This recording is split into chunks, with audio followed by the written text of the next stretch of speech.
আমাদের যে স্পেসিফিক যে দাবিটা ছিল মেয়রের পদত্যাগটা, এটা সম্পর্কিত আপনার যে সিদ্ধান্তটা আমাদেরকে একটু পদত্যাগের বিষয়টা আমি সিদ্ধান্ত তাহলে এখন যে সিদ্ধান্তটা আপনি নিয়ে আসছেন দায়িত্ব দিয়ে দেওয়ার যে বিষয়টা উনি যে অফিস করতে পারছেন না সেটা আমরা আপনারা সবাই কথা বলেন না ম্যাম, যেহেতু উনি পদত্যাগ করতেছেন সেক্ষেত্রে কি আপনাদের প্রতিনিধি এখানে বসার সুযোগ আছে কোনো?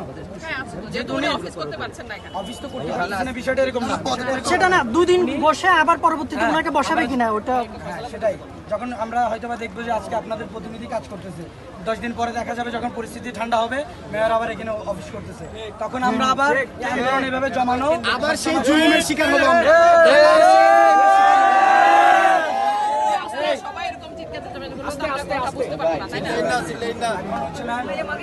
মানে এই ছাত্ররা যেটা বলছে আপনারা হয়তো 4-5 দিন 1 সপ্তাহ আপনারা অফিসটা চালাইলেন না, 4-5 দিন বা 1 সপ্তাহ অফিস চালানো বিষয়টা বাইরে দেখুন এখানে করতে পারবো না, এটা নিশ্চয় একটা নির্দেশনা অনুযায়ী আমরা কাজ করছি।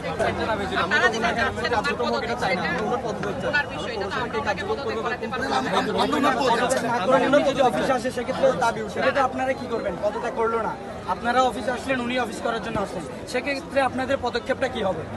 আপনি অফিসিয়ালি কোনো পদত্যাগও করে নাই, আপনারা অফিস করতেছেন, মেয়রও আসবে অফিস করার জন্য, তখন আপনাদের মানে পদক্ষেপ কি হবে? তখন কি আপনারা ওনাকে পদত্যাগ আপনারা তো আর করাই পারবেন না, ওনাদের এই কি হবে আপনাদের? তখন আপনারা কি? আমরা তো চাই না কোনো প্রতিনিধি দ্বারা অফিস চলুক, আমরা এটা চাই না, আমরা চাই মেয়রের পদত্যাগ করতে হবে, এরপর আপনারা যা সিদ্ধান্ত নেবেন আমরা আচ্ছা, আপনারা তো আপনাদের দাবি জানিয়েছেন, আমরা দেখি উনি মেয়রের পদত্যাগে ওনারা কি করেন, আমরা আমাদের যেটা মন্ত্রণালয়ের নির্দেশনা সেই অনুযায়ী আমরা আমাদের কাজ